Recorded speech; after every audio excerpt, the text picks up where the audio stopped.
Bien, muchachos, podemos continuar entonces, ¿ya?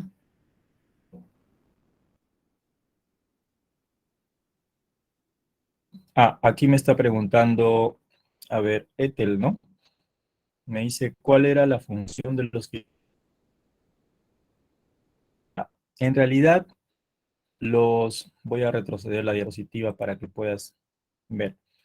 En realidad, los filamentos intermedios son un conjunto de proteínas queratinas que forman parte también del citoesqueleto y que pueden interactuar o pueden fusionarse o pueden adherirse con proteínas que hay dentro del citoplasma. Y a su vez también se pueden asociar con proteínas que vienen de afuera de otras células para permitir la comunicación entre células vecinas. Estos tipos de filamentos intermedios y proteínas de tipo queratina las vas a ver en los tejidos, sobre todo en los tejidos animales, por ejemplo en el tejido epitelial, ¿ya? Por ahí vas a escuchar, por ejemplo, algunas uniones intercelulares, como los hemidesmosomas, los desmosomas. Eso está hecho justamente o está relacionado justamente con los filamentos intermedios, ¿ya? No sé si de repente te aclaré tu pregunta. Acá me pregunta Jennifer, ¿qué era el citogel? El citogel era la parte más condensadita del citoplasma. Hay una zona del citoplasma que es bien fluida, que se llama citosol, y otra zona que es un poco más viscosa, que es el citogel. Ese es el citogel, ¿de acuerdo? ¿Ya? Ujú. Bien. Ahora, algo que quiero aclarar también y acotar un poquito más, o ahondar un poquito más, ya, eh, sería lo que corresponde a los microtúbulos, ¿ya?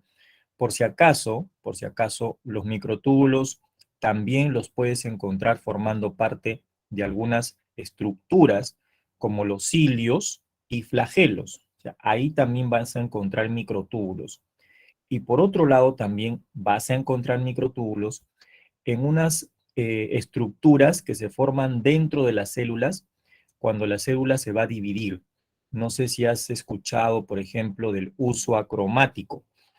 El uso acromático, eh, por ejemplo, es una estructura que forma la célula cuando, cuando está entrando en división, ¿no? Durante la profase se forma este conjunto de proteínas que se distribuyen dentro del citoplasma y se pegan a los cromosomas y luego se van acortando durante la anafase y van separando a los cromosomas. ¿De acuerdo? ¿Ya? Entonces, en ese caso, pues, ahí la función de los microtúbulos es formar parte de los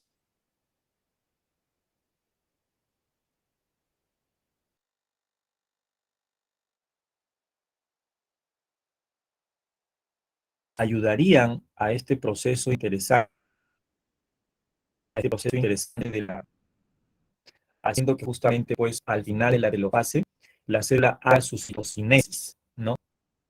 Estoy hablando de los microfilamentos ahora. Entonces, ahí sí se podría decir que los microfilamentos participan en el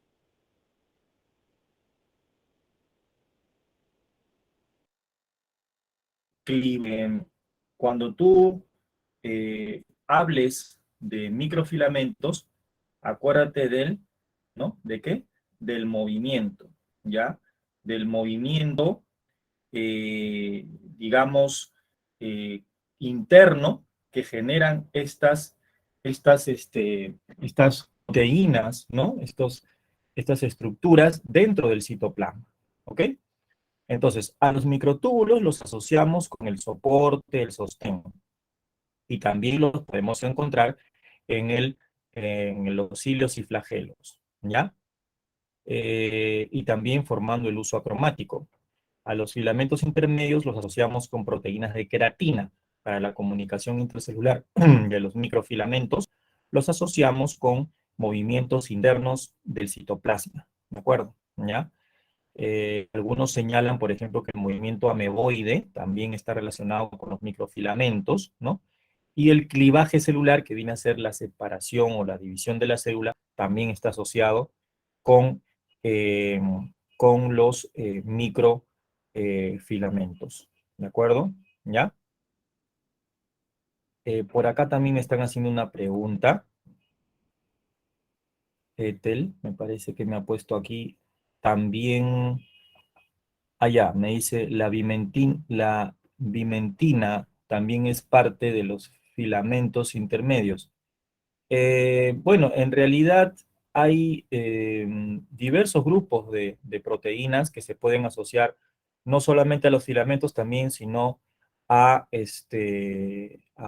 otro tipo de partes del citoesqueleto. La bimentina es una proteína fibrosa, ¿no? Que forma parte, es cierto, de los filamentos intermedios del citoesqueleto, ¿no? Pero en particular se encuentra forma parte, o sea, de esas células que hay, por ejemplo, dentro de los vasos sanguíneos, del endotelio. El endotelio es el epitelio interno de los vasos sanguíneos, ¿no? Pues ahí, por ejemplo, se requiere pues cierta flexibilidad del vaso sanguíneo, por ejemplo, ¿no?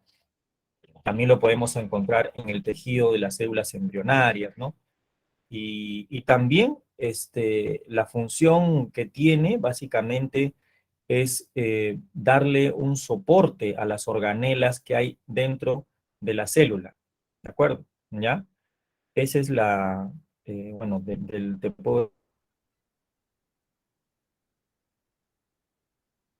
responder tu pregunta, pero sí, sí forma parte de los filamentos intermedios, ¿ok?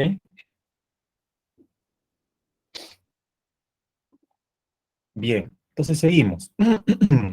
La verdad que este tema es bien extenso, ¿no? Pero tenemos que tratar también de responder preguntas porque no quisiera que te vayas con dudas, ¿ya?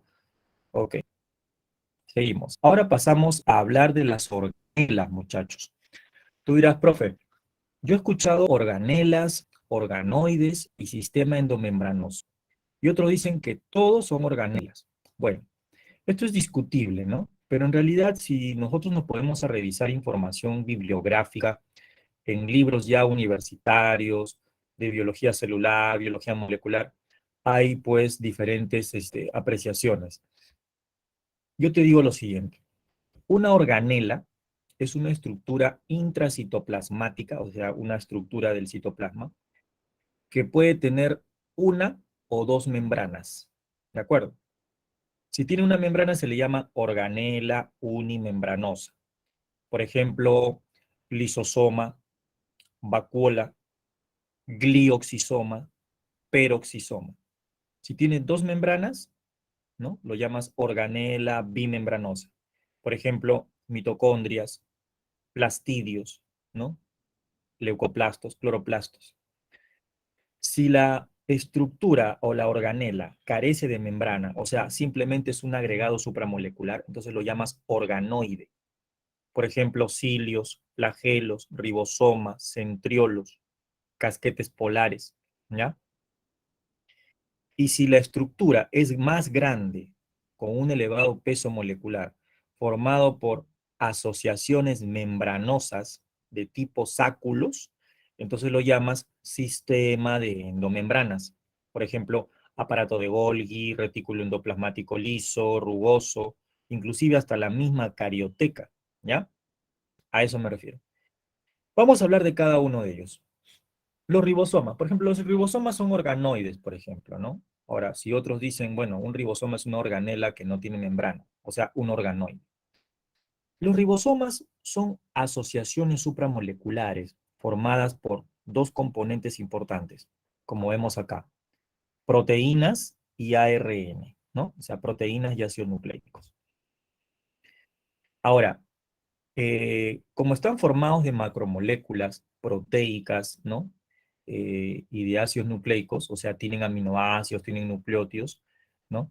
Estas estructuras, estos organoides, se van a asociar, se van a juntar y van a formar dos partes. una estructura que está aquí más grande, o bueno, en este caso sería la subunidad grande, que es la subunidad mayor, y otra más pequeña, que es la subunidad menor. O sea, un ribosoma tiene dos porciones. Una porción más grande que se llama subunidad mayor y otra porción más pequeña que se llama subunidad menor. Pero estas dos porciones, ¿dónde se van a formar? Escucha con esto. Estas dos porciones, por separado, o sea, no juntas, sino por separado, se van a formar en el nucleolo, o sea, dentro del núcleo, en una zona que se llama nucleolo. Por eso al nucleolo se le conoce como el precursor ribosómico, porque allí se forman las dos bolitas de acá, la mayor y la menor, para que me entiendas mejor, ¿ya? Pero ahí no se van a ensamblar, por si acaso, te quiero aclarar eso, porque en el libro de la pre hay un error de tipeo donde dice que ahí se ensamblan no, ahí no se ensamblan las subunidades de los ribosomas se ensamblan en el citoplasma, ¿ok? Hay que aclarar eso, ¿ya? Pero las dos subunidades sí se van a formar dentro del nucleolo, ¿de acuerdo? ¿Ya?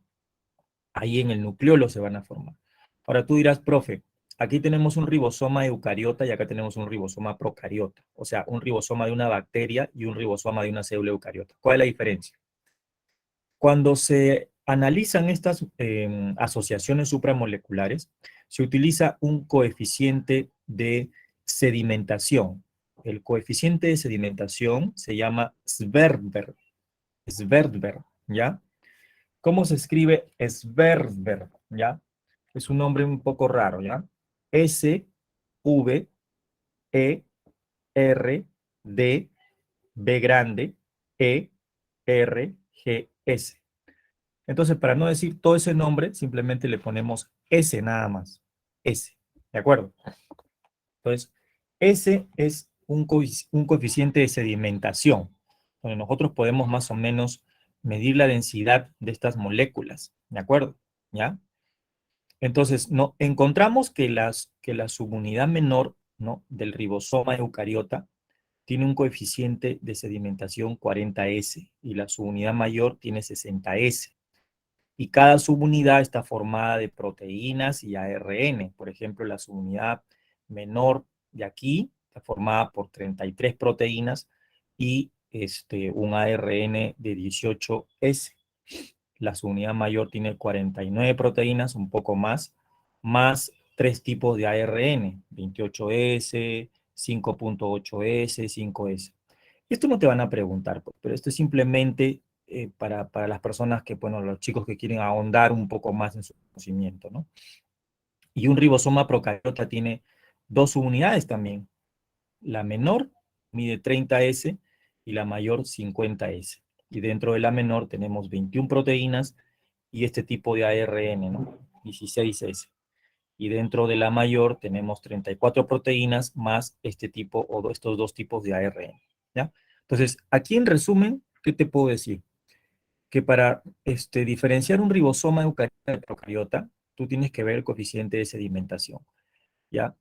Cuando la subunidad menor, 40S, se ensambla con la subunidad mayor, 60S, en el ribosoma eucariota, la unidad compacta ensamblada, ¿no? No mide 100S, mide 80S, ¿ya?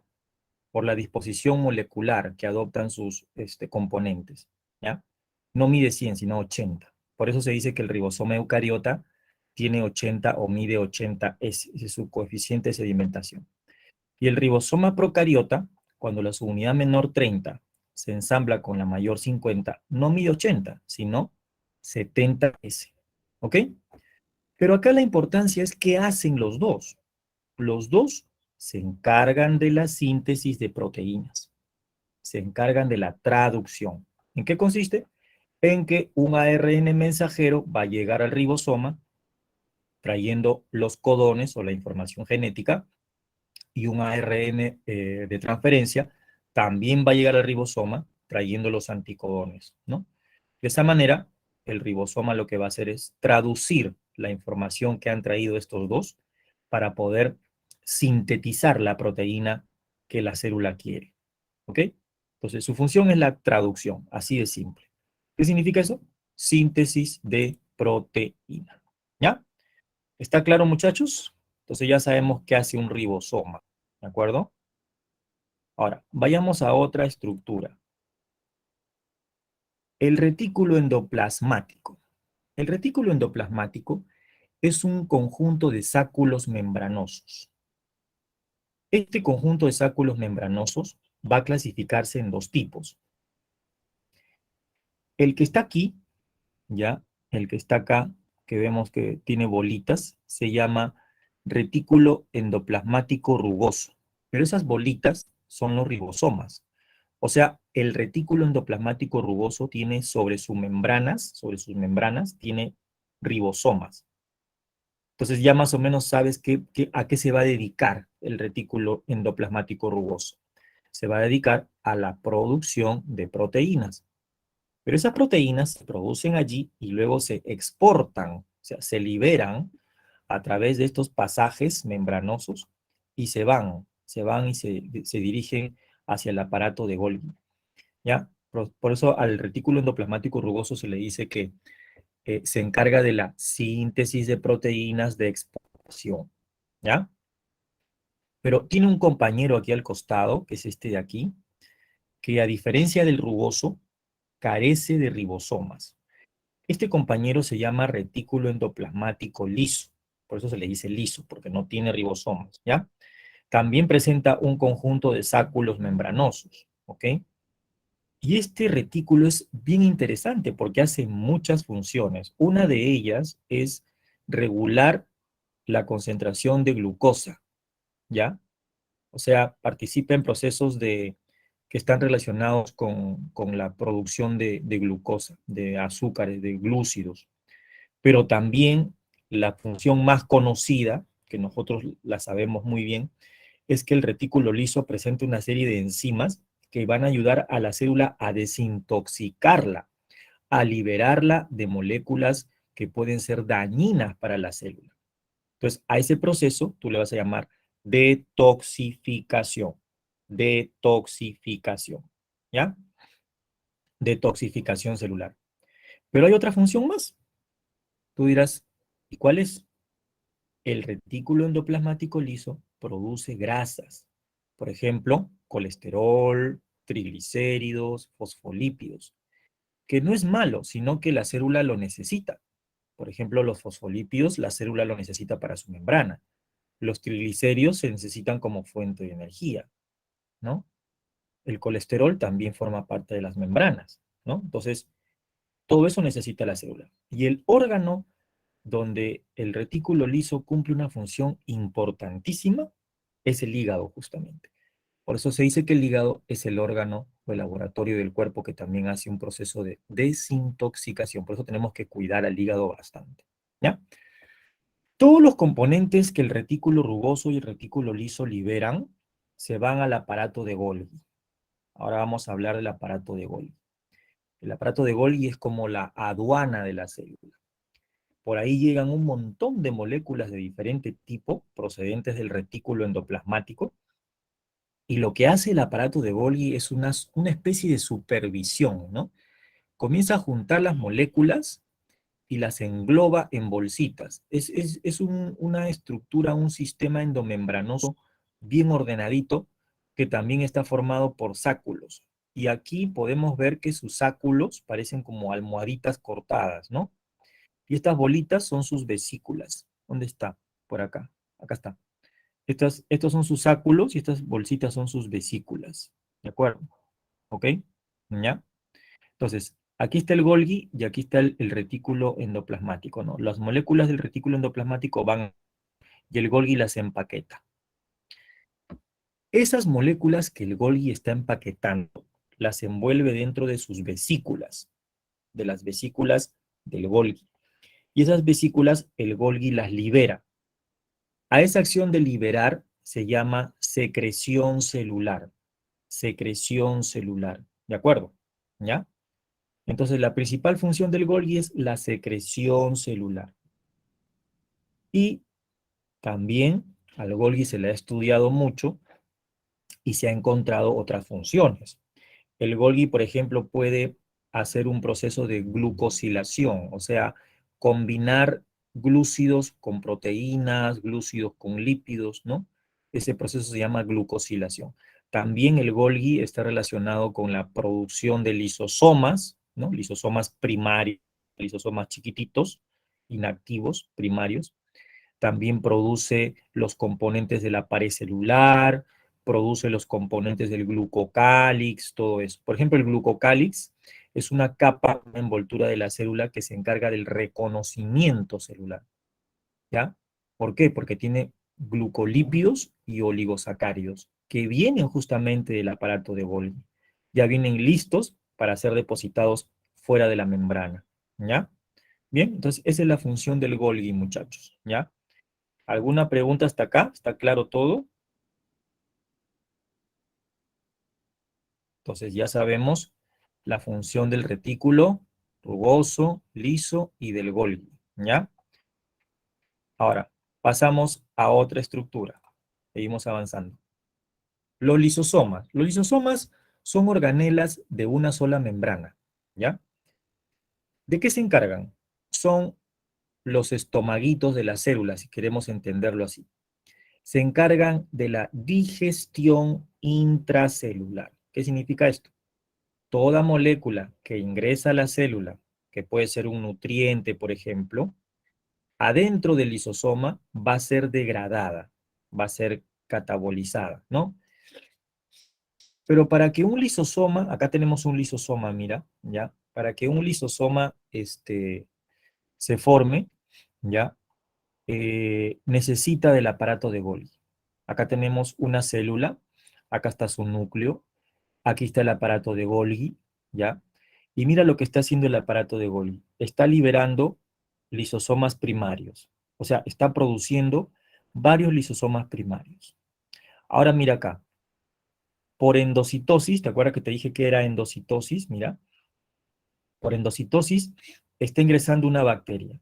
Y una bacteria, pues tú sabes que tiene, porque ya has estudiado esto, ¿no? Una bacteria tiene pared, en su pared tiene peptidoglicano, tiene membrana, en su membrana tiene fosfolípidos, la bacteria tiene ADN, tiene agua, glucógeno, sales minerales, un montón de moléculas. O sea, lo que está ingresando es básicamente un organismo unicelular, ¿no? Chiquitito. Entonces, en este caso, ¿qué hace la célula? Lo engloba con su membrana, ¿ya? La membrana se hunde, se invagina, y forma un fagosoma. Un fagosoma es una vacuola digestiva, pequeñita. Estoy hablando de una célula animal, ¿ah? Mira. Entonces, este fagosoma o vacuola digestiva engloba a esta bacteria. Adentro, mira, en el citoplasma. Y luego, ¿ya? Luego, este fagosoma se une al lisosoma primario que viene del aparato de Golgi.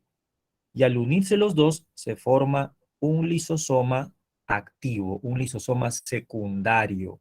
¿De acuerdo? Entonces, este lisosoma secundario, ¿no? Va a comenzar ya a hacer el proceso de degradación. ¿Ya? Lo que aquí han puesto heterofagia, ¿no? Va a degradar, ¿no? Las partículas o las moléculas dentro de esta bacteria, ¿de acuerdo? ¿Ya?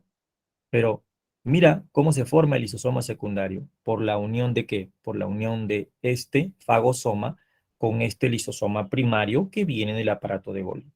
El lisosoma secundario tiene unas enzimas hidrolíticas que van a participar en este proceso, acá, ¿de acuerdo?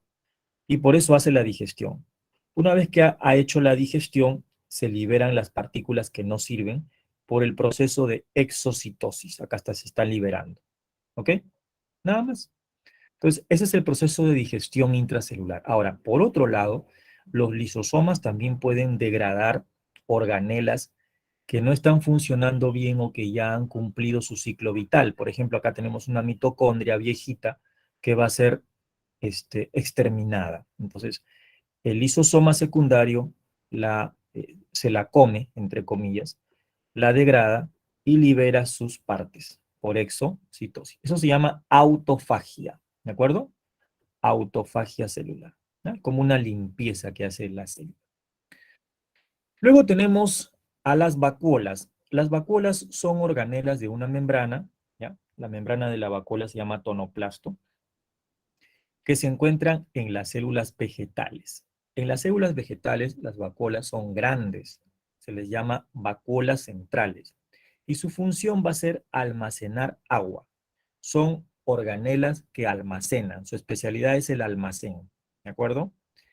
Al almacenar agua, están participando del proceso de turgencia, que es el ingreso de agua a la célula vegetal.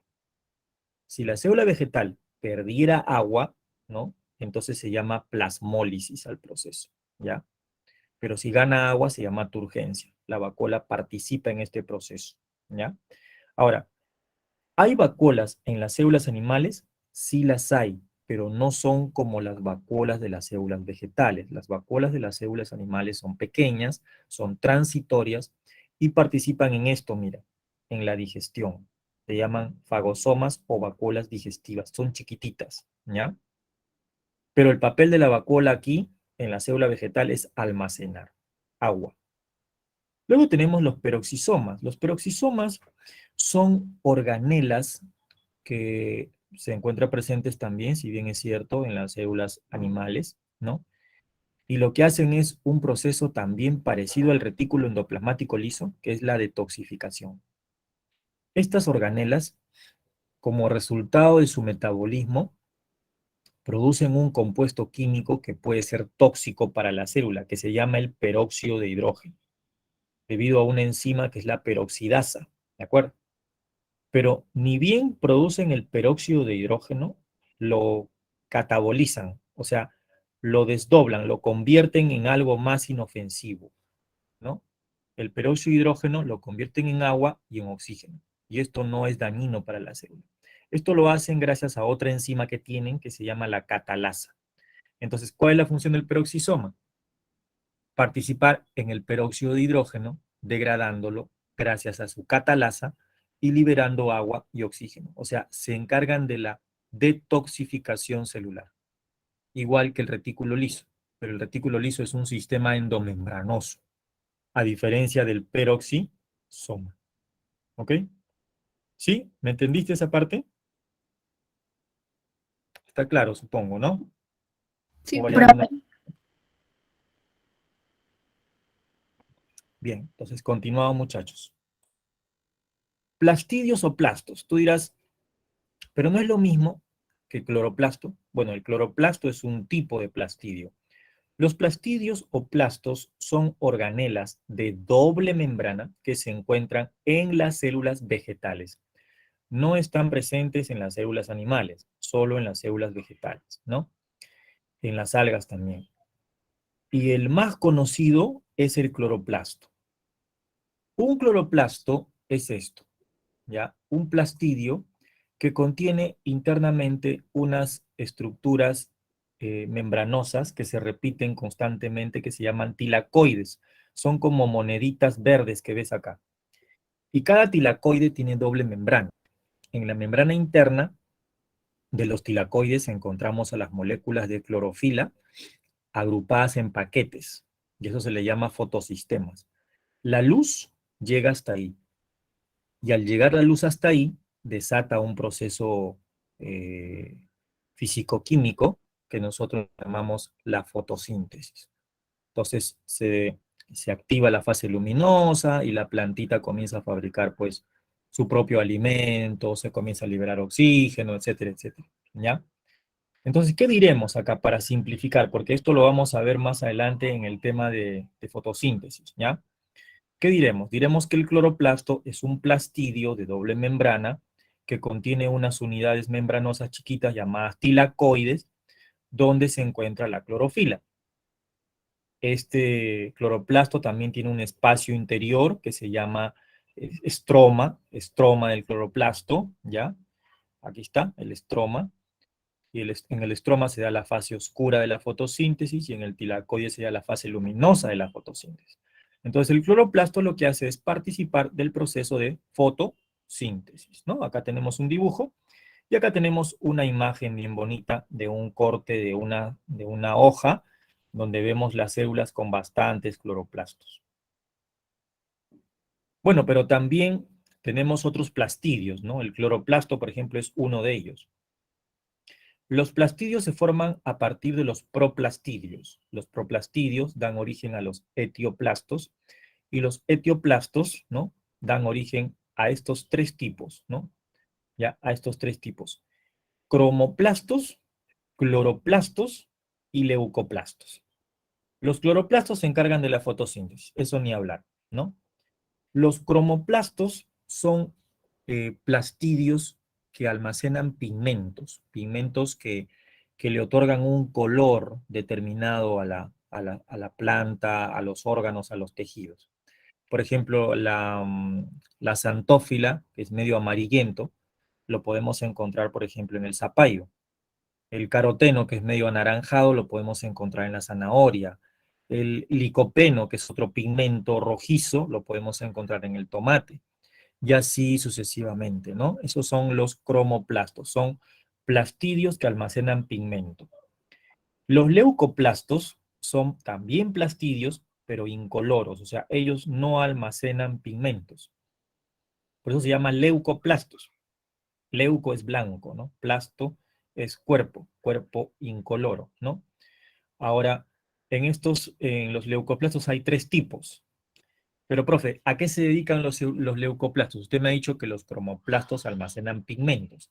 Los cloroplastos, bueno, también almacenan el pigmento clorofila, pero se encargan de la fotosíntesis.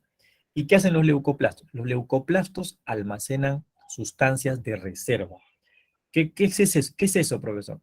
Son moléculas que la planta ha producido y que lo tiene ahí como reserva, en su tallo, en su hoja, en su raíz.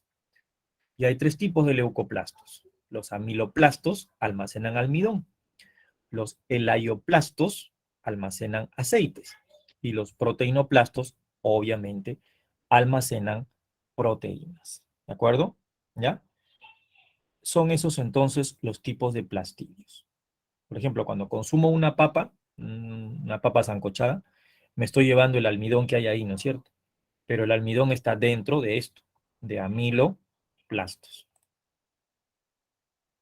Bien, pasamos a las otras organelas. Esta es una organela muy interesante, la que está acá arriba.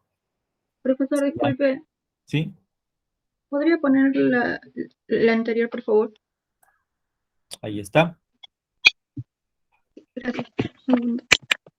Ya. Ahora, ¿esto cómo se llama? Mitocondria. La mitocondria es, si se puede decir así, la central energética de la célula. Es una organela de doble membrana, cuya membrana interior se hunde de trecho en trecho y forma estas estructuras que se llaman las crestas mitocondriales.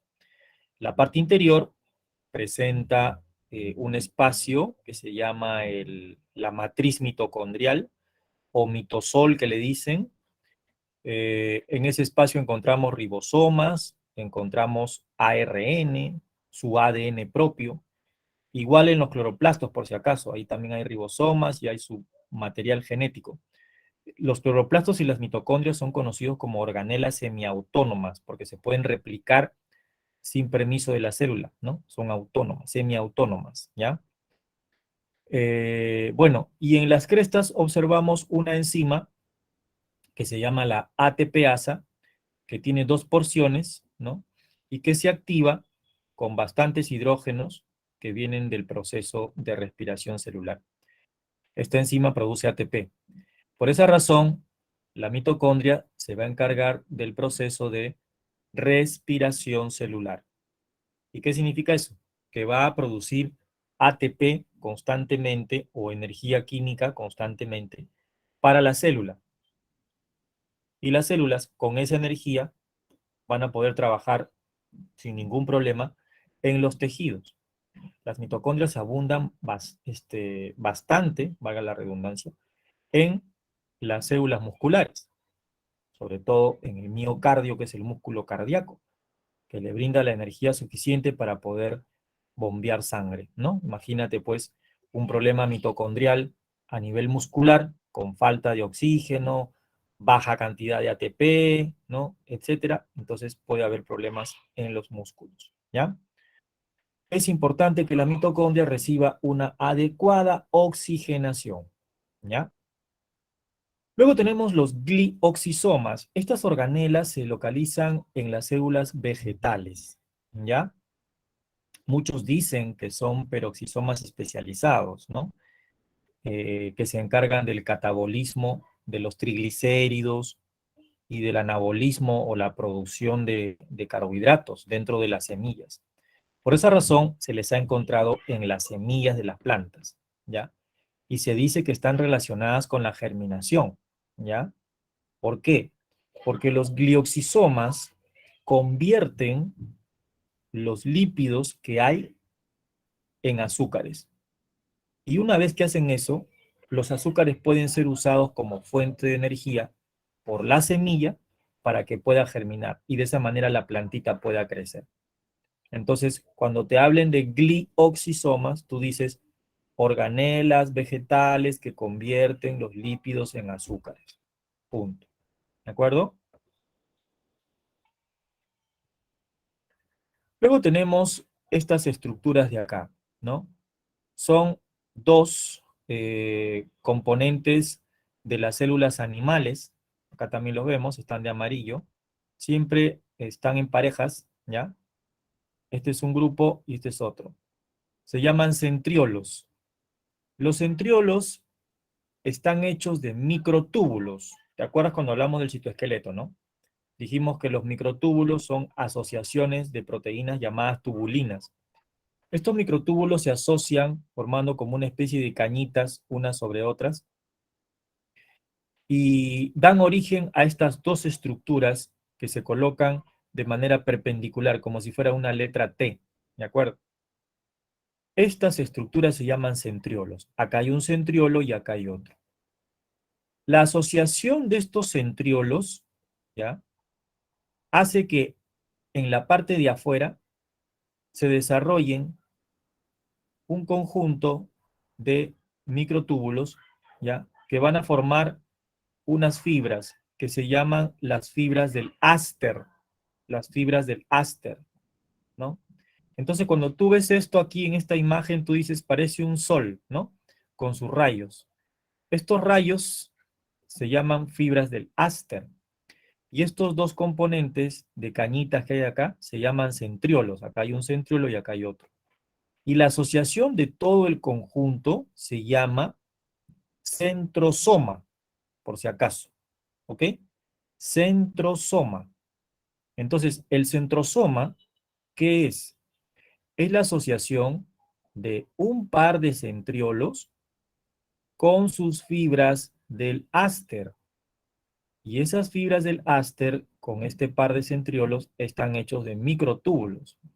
Y si cortamos los microtúbulos, vamos a ver en una microfotografía cómo se asocian las tubulinas. ¿De acuerdo? ¿Ya? La pregunta es, ¿qué función tendrían estas organelas o estos organoides en todo caso? Porque esto no tiene membrana. Se encargan del proceso de división celular.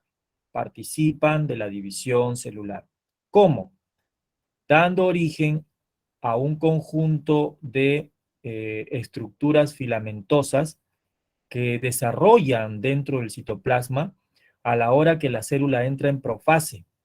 Esa estructura se llama uso acromático o uso mitótico, que más adelante va a ayudar a que los cromosomas se separen.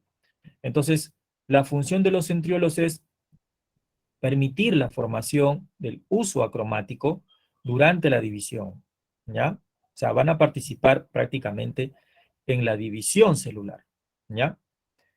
Ahora, estas estructuras se encuentran en las células animales. En las células vegetales, en lugar de centriolos, vamos a encontrar casquetes polares. Pero la diferencia es que los casquetes polares carecen de estas fibras del áster. Por eso que en las células vegetales la mitosis se llama anastral, porque sus casquetes polares, que son los homólogos de los centriolos, carecen de ásteres. ¿Ya? ¿Me entendiste esa parte?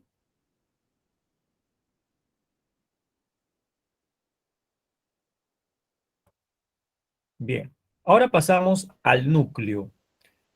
El núcleo viene a ser una de las partes más importantes de la célula eucariota. ¿Cuáles son sus partes? Su membrana, que la vamos a llamar carioteca, ¿no? La membrana nuclear, la cual presenta dos láminas, ¿ya? También está formada de fosfolípidos y proteínas. La carioteca presenta unos huequitos que se llaman los poros nucleares y sirve para proteger lo que hay adentro. Y también para el intercambio de sustancias, como podemos ver acá, mira, hay poros, ¿de acuerdo? Permite el intercambio de sustancias entre la parte interna del núcleo y la parte de afuera, que es el citoplasma. El siguiente componente del núcleo es el espacio interior del núcleo, que lo vamos a llamar, en este caso, carioplasma. Si tú quieres, también le puedes decir cariolinfa, ¿no? Acá no le han puesto el nombre, pero es el carioplasma o cariolinfa. Y adentro de ese espacio vamos a encontrar una zona, que acá sí está, que es el nucleolo, que yo te estaba comentando hace unos minutos atrás. El nucleolo es el centro organizador de la formación de las subunidades ribosomales. O sea, en el nucleolo se van a formar las dos subunidades de los ribosomas. Pero aquí, ojo con esto, no se van a ensamblar esas dos bolitas de los ribosomas. Van a salir por acá y en el citoplasma, allí recién se van a ensamblar y van a formar al famoso ribosoma para que participe en la traducción. ¿Ok? Y el otro componente es el ADN. El ADN dentro del núcleo está asociado, no está solo, está asociado a unas proteínas que se llaman histonas. Y cuando el ADN está asociado a esas proteínas llamadas histonas, esa asociación de ADN más histonas, ¿cómo se llama? A ver quién me dice.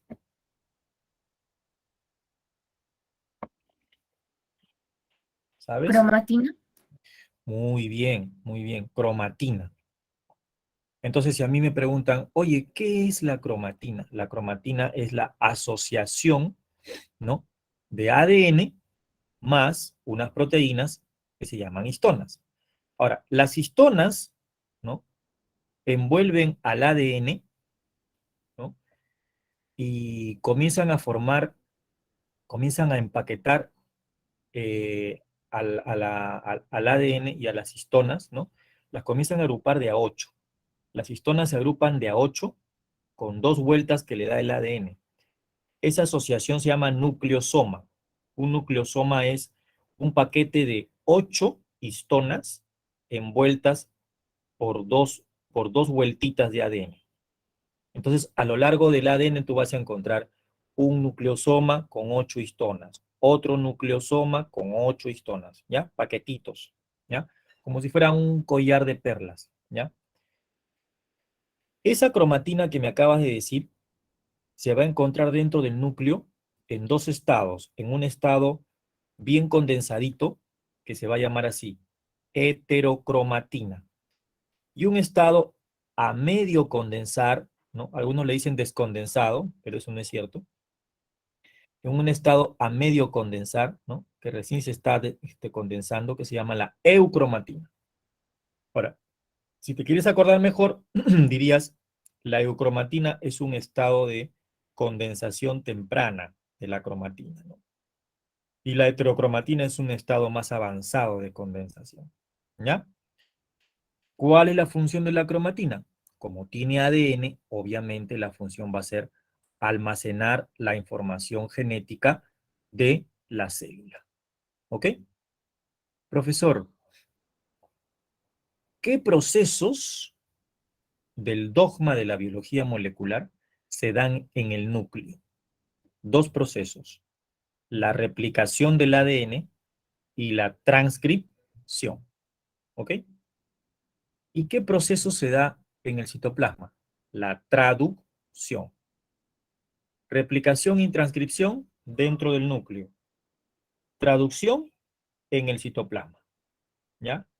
Ahora, otra cosa más y otro dato más que te voy a dar. Repetir eso Cuando último, la... ¿Perdón? disculpe. ¿Podría repetir eso último, por favor?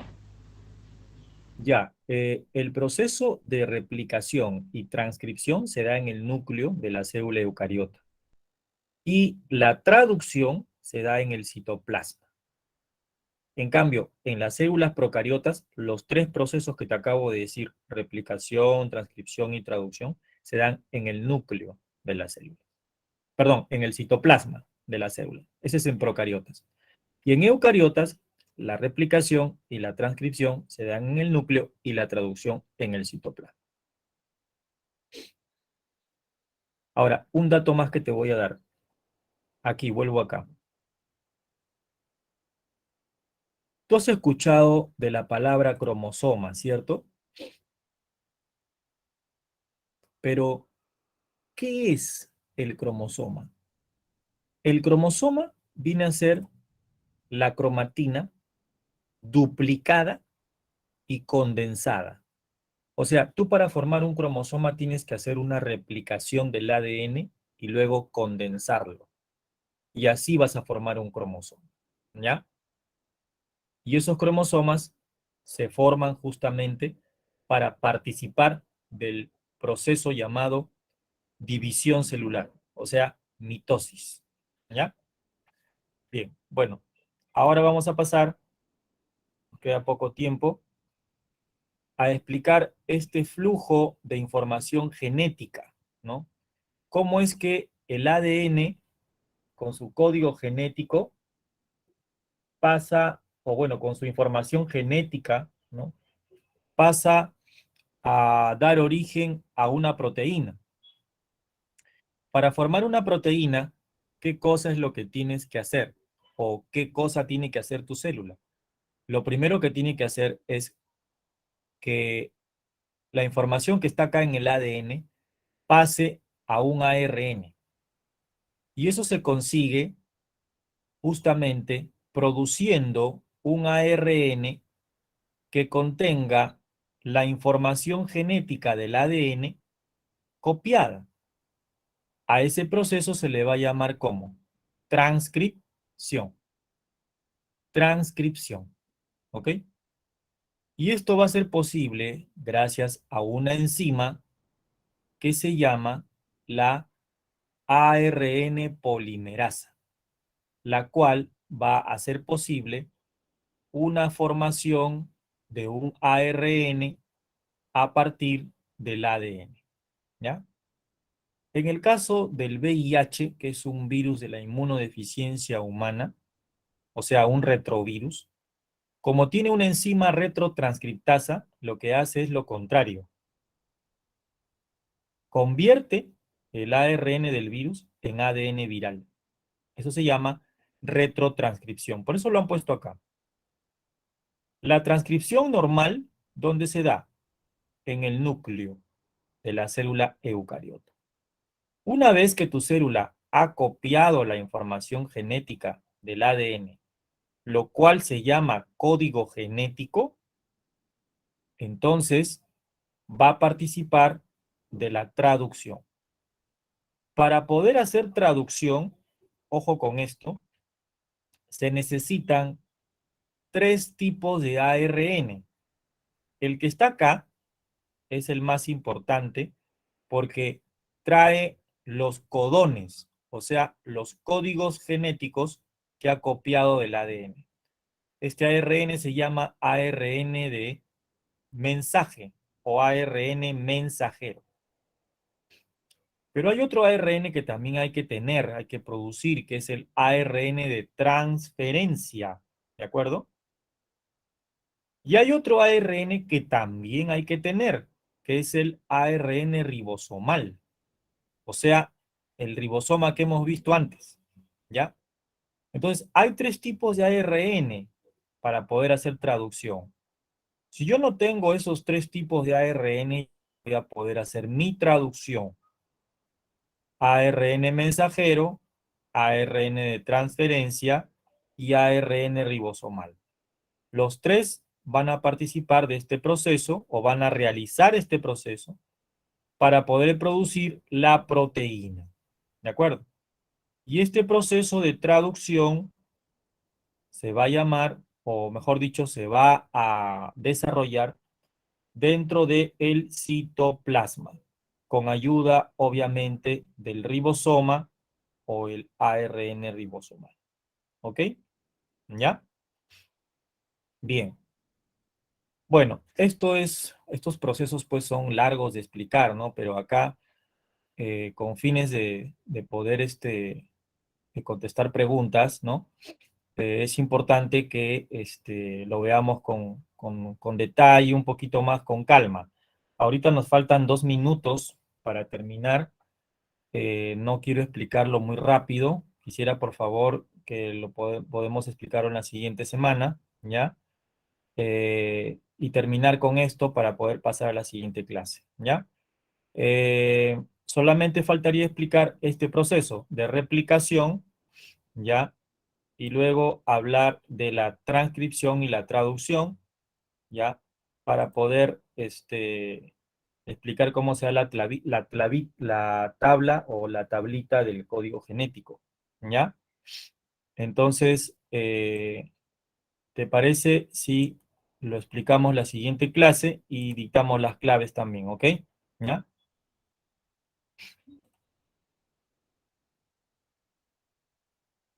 Ya, ok, entonces nos ha ganado un poquito el tiempo. Vamos a continuar la siguiente clase.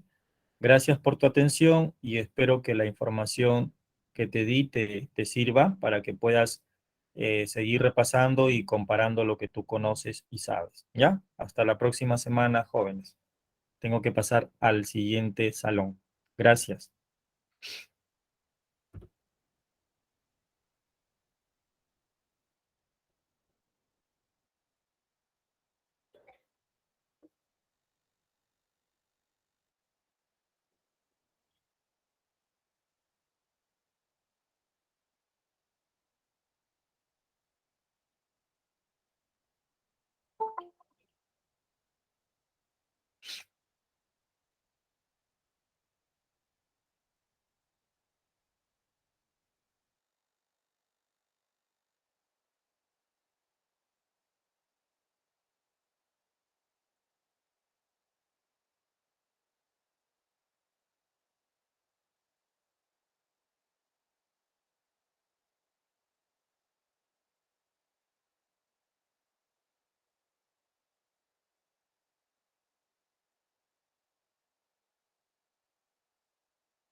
Muy buenos días, jóvenes. Les saluda el profesor de química, José Manuel Churata Chávez. El día de hoy vamos a continuar con nuestras clases de química. Hoy nos toca desarrollar la semana número 3. Semana número 3.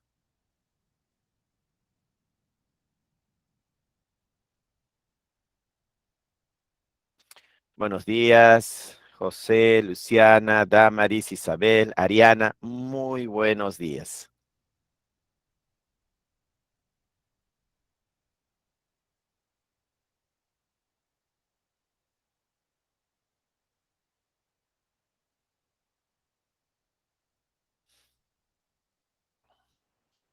Como les comentaba, el día de hoy nos toca desarrollar la semana número 3, lo que es estructura atómica.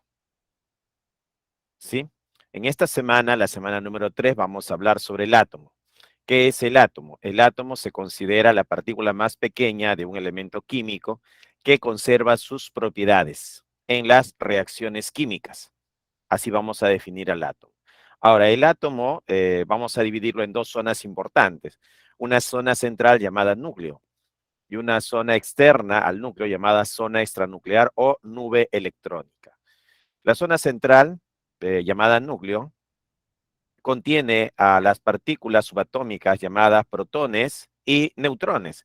Los protones tienen carga positiva y los neutrones no tienen carga eléctrica. En la zona extranuclear van a encontrarse los llamados electrones, ¿no? Que tienen carga negativa. Si comparamos la masa de un protón, de un neutrón y un electrón, diremos que la masa del neutrón es mayor. Le sigue la masa del protón. Y el que tiene menor masa va a ser el electrón. Entonces, comparando las masas, diremos que el que tiene mayor masa es el neutrón.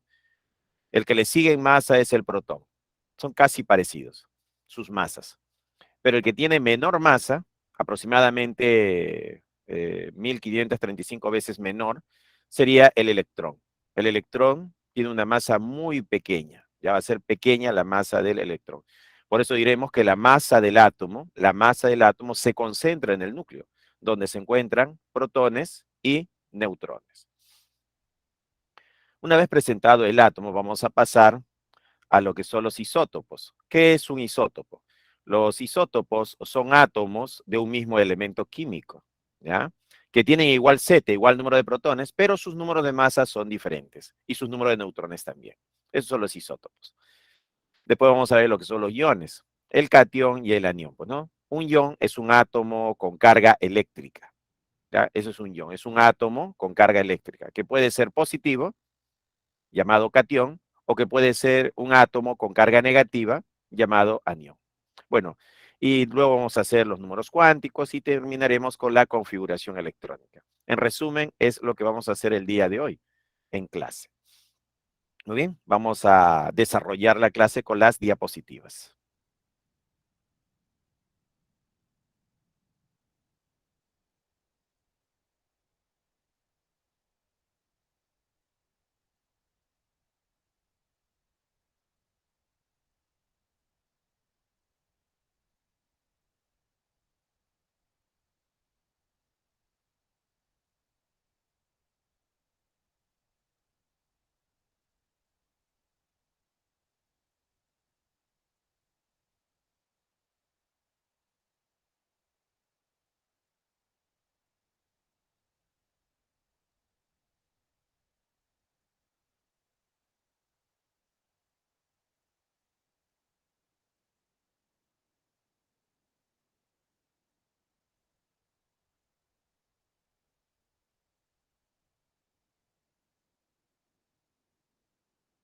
Muy bien, ahora sí, semana número 3, estructura atómica. En esta semana, la semana número 3, vamos a hablar sobre el átomo. Estructura atómica actual. ¿Qué es el átomo? El átomo es la partícula más pequeña de un elemento químico que conserva las propiedades de dicho elemento. Es un sistema dinámico y energético en equilibrio eléctrico. Así podemos presentar al átomo, ¿no? De estructura atómica actual diremos, ¿qué es el átomo? Es la partícula más pequeña de un elemento químico que conserva las propiedades de dicho elemento, ¿ya? Entonces diremos que el átomo es lo más chiquitito, la partícula más pequeña, pero que pertenece a un elemento, ¿no? De un elemento químico. Eso es el átomo. También lo podemos definir como un sistema dinámico, o sea, tiene electrones, protones, neutrones que no están quietos, se están moviendo. El electrón se podría decir que tiene mayor velocidad y en el núcleo los protones y neutrones también se están moviendo, pero comparado con la velocidad del electrón, parece que el núcleo no se mueve, pues, ¿no? Entonces, el electrón va a tener mayor movimiento, por eso dice un sistema dinámico y energético, porque estamos hablando de energía, pues, ¿no? En equilibrio eléctrico. ¿De qué está formado el átomo? ¿Qué encontramos en el átomo? En el átomo vamos a encontrar, por ejemplo, tenemos acá una muestra de litio, ¿no? Este es el metal litio. Y en esta muestra de litio tenemos acá, si hacemos una ampliación de uno de sus átomos, porque esto es materia, pues, ¿no?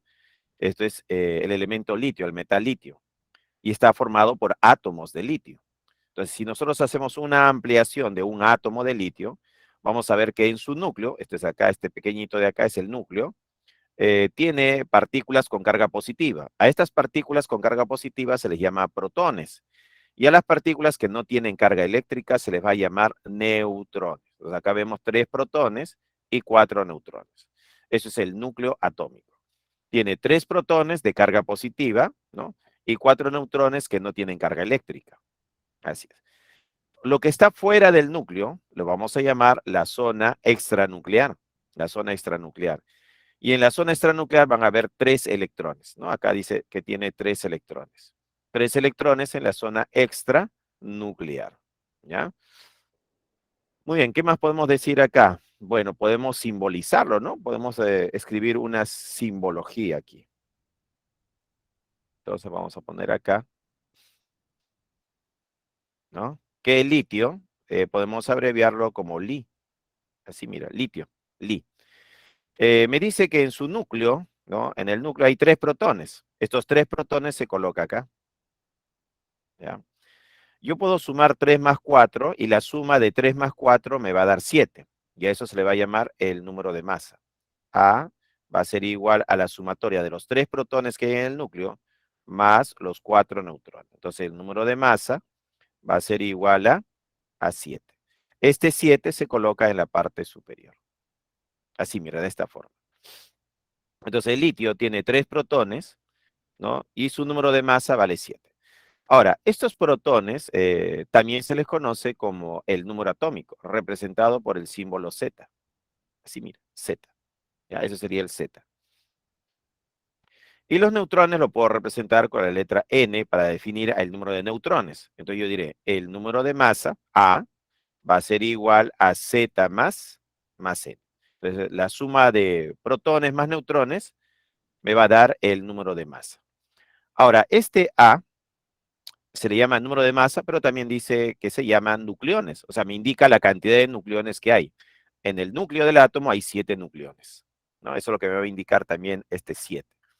El Z, que indica el número de protones, también se conoce con el nombre de número atómico. Entonces vamos a poner acá que Z, ¿no? Z va a significar el número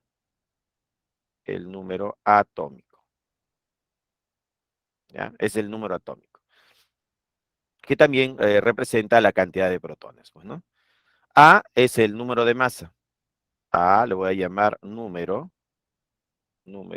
de masa.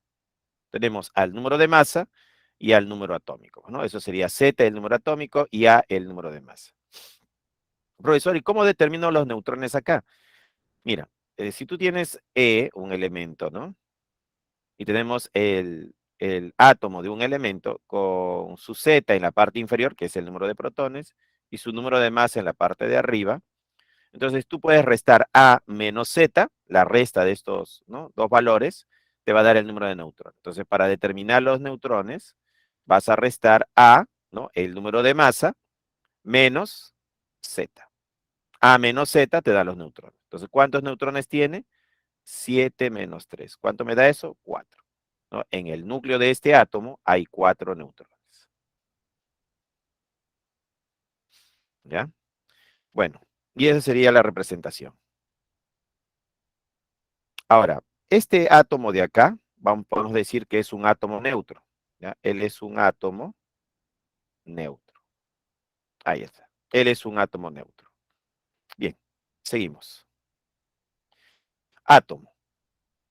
Tiene partes, claro, tiene 2 partes. El núcleo y la zona extranuclear. Ahora, ¿quién dividió al átomo en 2 zonas?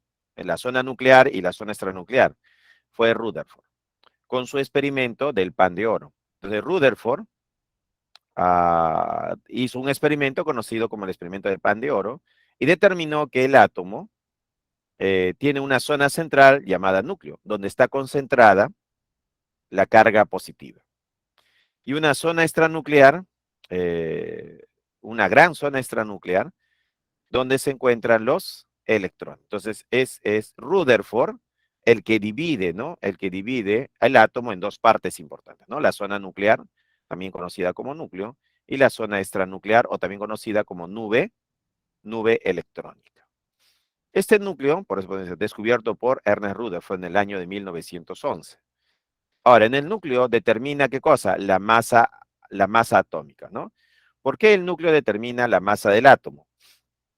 Porque en el núcleo se encuentran los protones y los neutrones. El protón y el neutrón tienen la mayor masa, ¿no? Tienen mayor masa comparado con la masa del electrón que está en la zona extranuclear. Por eso dice que determina la masa atómica, porque ahí están los protones y neutrones, que tienen mayor masa. Entonces, si nosotros hablamos de la masa, podemos resumir que la masa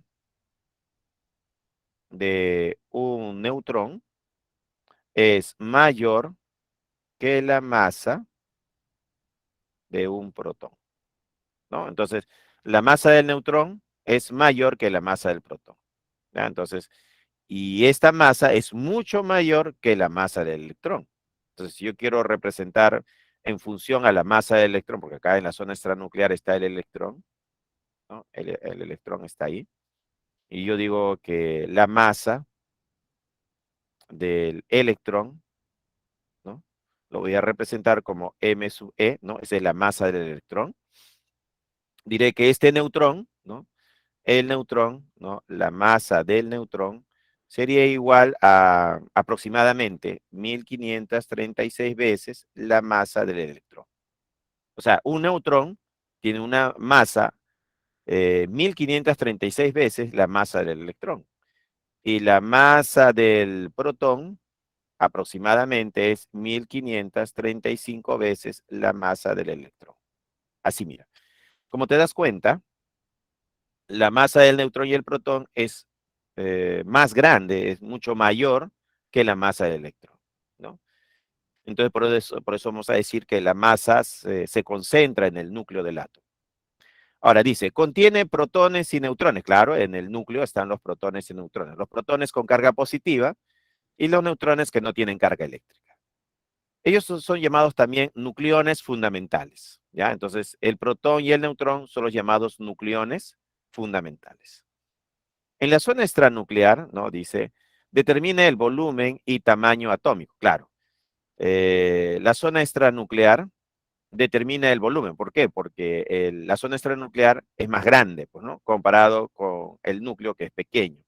Si comparamos en volumen el núcleo con la zona extranuclear, el núcleo es pequeño, ¿no? Es pequeño. Entonces representa pues el 0,001% del volumen del átomo. En cambio, la zona extranuclear representa en volumen el 99,99% en volumen del átomo, ¿no? Por eso diremos que la zona extranuclear es quien define el volumen o tamaño atómico, pues, ¿no?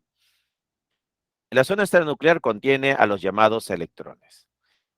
Estos electrones fue descubierto por Joseph Thomson en el año de 1897.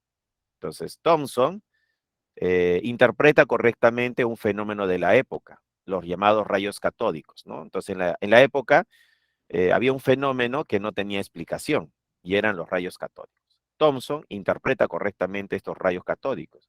¿Qué dice Thomson que son los rayos catódicos? Electrones. Thomson dice que los rayos catódicos es un flujo de partículas de carga negativa y le atribuye que son los electrones. Y debido a eso, ¿no? Se dice que él descubrió los electrones, ¿no? Descubierto por Thomson, pues, ¿no? Así es. Muy bien, y ese es el átomo. El átomo tiene dos zonas importantes, una zona nuclear y una zona extranuclear. En el núcleo están los protones y neutrones, y en la zona extranuclear están los electrones. ¿Seguimos? Partículas subatómicas fundamentales. Tenemos acá el protón, ¿no? El protón. El protón. Su carga relativa, estamos acá hablando de una carga relativa, que es más 1. ¿Ya? Entonces, el protón tiene una carga relativa de más 1. Y tiene una carga absoluta expresada en Coulomb de más 1,6 por 10 a la menos 19 Coulomb. Esa sería su carga absoluta para el caso del protón. En el caso del neutrón, ¿no? Su carga relativa es 0, ¿no? Esa va a ser su carga, 0. Su carga absoluta también se considera 0. En el caso del electrón, su carga relativa del electrón es menos 1 y su carga absoluta es menos 1,6 por 10 a la menos 19 Coulomb. ¿Ya? Bueno, si comparamos sus masas, el protón diremos que tiene una masa relativa de 1,00727 y el neutrón 1,00866. Y el electrón tiene una masa relativa de 0,00054858.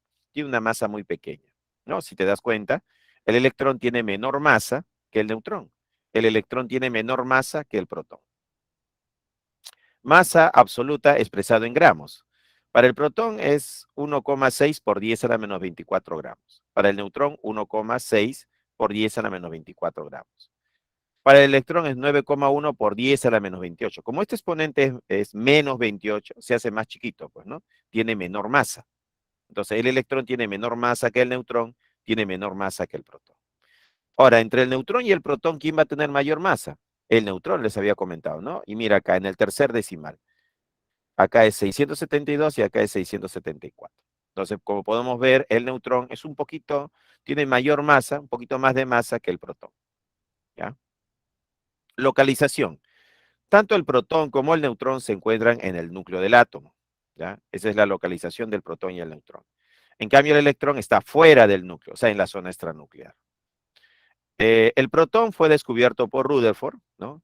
El neutrón por Chadwick y el electrón por Thomson. Tenemos acá un ejemplo. Dice, en la actualidad ya no es posible pensar en el átomo como partícula indivisible, ya que en él existen una serie de partículas subatómicas, de las cuales los protones, neutrones y electrones son las más importantes. Con respecto a la estructura actual, seleccione la secuencia de verdad o falsedad. 1. El átomo es un sistema energético constituido por un núcleo y una envoltura electrónica. Claro, eso es verdadero. Tiene dos zonas, la zona nuclear y la zona extranuclear. A la zona nuclear también se le llama núcleo y a la zona extranuclear se le llama la envoltura electrónica o nube electrónica también, pues, ¿no? Y esto sería verdadero. Entonces, esta primera alternativa sería verdadera.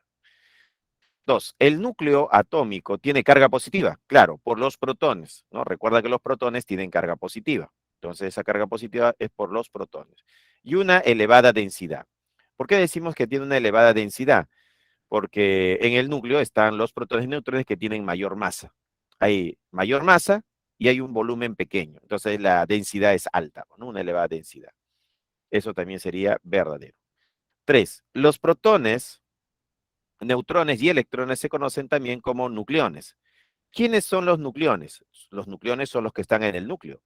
Y en el núcleo están protones y neutrones. Entonces, eso sería correcto decir nucleones para el protón y nucleón para el neutrón. Pero el electrón no se encuentra en el núcleo, se encuentra fuera del núcleo, en la zona extranuclear. Entonces, sería incorrecto con respecto al electrón. Por eso no es correcto decir que el electrón es un núcleo, pues, ¿no? Porque no lo es, no se ubica en el electrón. Entonces, el electrón no.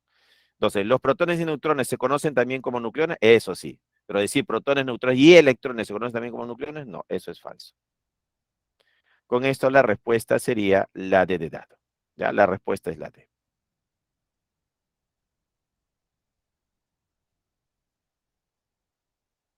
Seguimos. Núclido. Y acá tenemos la representación, ¿no?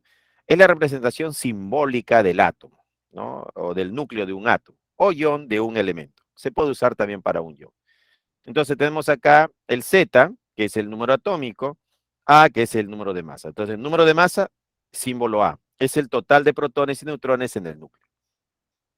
A es igual al número de protones más el número de neutrones. O también podemos decir que el lugar del número de protones es Z. Número de neutrones, N. Entonces, A es igual a Z más N. Donde los neutrones va a ser igual a menos Z, ¿no? A restar, pues, ¿no? A restar. A es llamado también número de nucleones, o sea, los que están en el núcleo del átomo. El número atómico se representa con la letra Z. Ya Z va a ser el número atómico. Es el número de protones en el núcleo. Para un átomo neutro, bueno, acá Z es igual al número de protones, pues, ¿no? Y esto sí, para un átomo neutro se cumple el PES. Entonces acá diremos que esto se cumple para un átomo neutro. Entonces, para un átomo neutro, el número de protones va a ser igual al número de electrones, y eso es igual al Z. ¿No? Va a ser igual al Z. ¿no? Eso se va a cumplir. Entonces, para los átomos neutros. Entonces, un número de protones va a ser igual al número de electrones y es igual al Z. ¿Ya? Entonces, yo podría decir que yo tengo acá, por ejemplo, ¿a quién? Al hierro 26, por ejemplo. ¿Ya? Hierro 26. Si yo tengo el hierro 26 y no veo carga eléctrica, no veo carga positiva ni carga negativa, debo asumir que este átomo es un átomo neutro. Y si él es un átomo neutro, yo podría decir que este Z, que es 26, me indica el número de protones. Entonces, el número de protones sería igual a 26. Como es un átomo neutro, el número de protones es igual al número de electrones. El número de electrones sería igual a 26. Pero este 26 también representa el Z, o sea que el Z es igual a 26. Eso es lo que significaría esto de acá, el PES, pues, ¿no? El número de protones igual al número de electrones y eso igual al Z, ¿no? Entonces, para el hierro 26 hay 26 protones, en el núcleo del átomo hay 26 protones, en la nube electrónica o zona extranuclear hay 26 electrones, y Z, su número atómico, vale 26.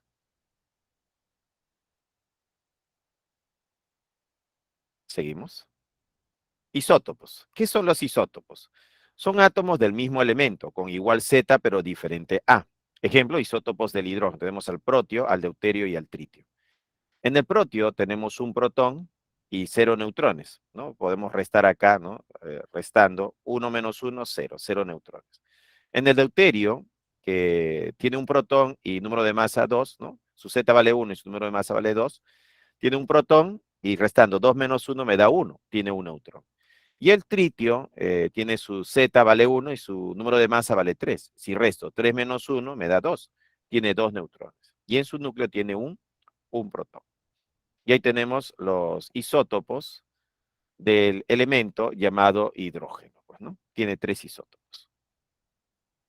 Seguimos. ¿Qué es un ion? Un ion puede ser catión, que tiene carga positiva, o puede ser un anión que tiene carga negativa. Entonces, un ion puede ser un átomo o un conjunto de átomos que adquiere carga eléctrica. Y la carga puede ser positiva para el caso de los cationes, o puede ser negativa para el caso de los aniones. ¿Ya? Entonces, en el caso de los cationes, el átomo adquiere carga positiva. ¿Ya? Carga positiva. Ahí está. Entonces tenemos el catión, ¿no? El catión con carga positiva, y tenemos el anión con carga negativa. ¿Ya? Tenemos esos dos casos. Dice, el catión se produce cuando el átomo pierde electrones. O sea, cuando un átomo neutro pierde electrones, se forma el catión. Y cuando un átomo pierde electrones, vamos a llamar a ese proceso un proceso de oxidación. ¿Ya? Va a ser un proceso de oxidación. En el otro caso, tenemos un átomo, ¿no? El caso del anión es cuando el átomo gana electrones. Y cuando el átomo gana electrones, adquiere carga negativa, porque los electrones son negativos, pues no tienen carga negativa. Si el átomo es neutro y gana un electrón que tiene carga negativa, entonces el átomo adquiere una carga negativa. Cuando el átomo gana electrones, ¿no? Diremos que a ese proceso también se le conoce como reducción.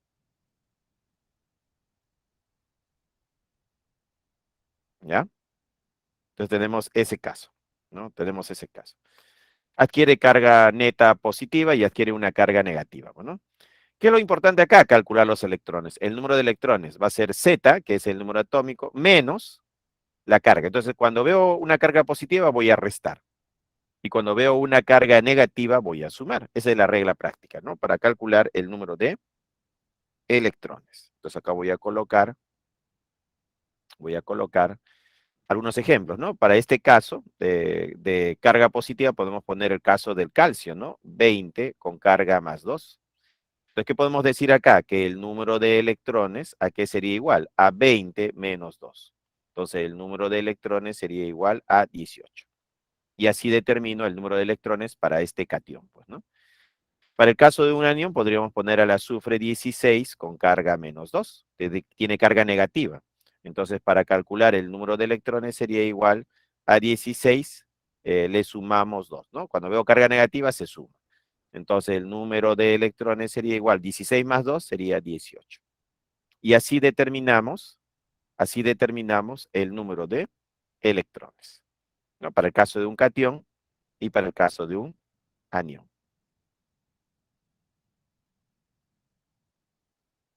¿Seguimos? Profesor, ¿Sí? una pregunta. Si un elemento tiene carga, el neutrón, ¿cómo se hallaría? ¿Con el número de protones o con el número de electrones? El neutrón. Claro, ajá. Para determinar el número de neutrones, tienes que tener de dato el número de masa. Por ejemplo, tomando de referencia el calcio, ¿no? Tendrías que saber, el calcio, ¿no? Es 20 y arriba tiene un número de masa que es 40.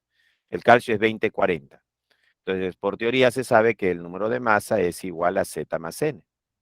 Entonces, como 40 es el número de masa, eso es igual al Z, pero el Z vale 20, más los neutrones.